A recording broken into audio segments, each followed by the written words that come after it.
ये सी है, जब हम दो आउटडोर को मर्ज करके एक इंडोर में लगाते हैं, जैसे एचयू में लगाते हैं तो उसको टी बोलते हैं। हाँ, एक रेफनेट आता है और एक टी आता है, तो ये टी है।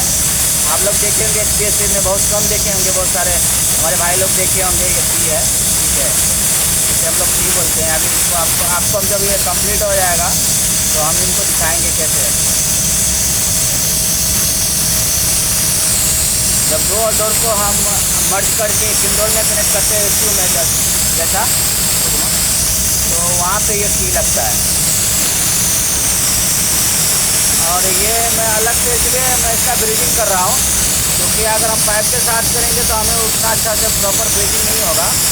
और ये प्लेटफॉर्म से तो हमें मिला है कि हम इसे अच्छे से ब्रीडिंग कर दें, ताकि हमें एक साथ ही हम इसका इंस्टॉलेशन करके ख़त्म कर दें, हमें लीकेज का प्रॉब्लम नहीं होगा।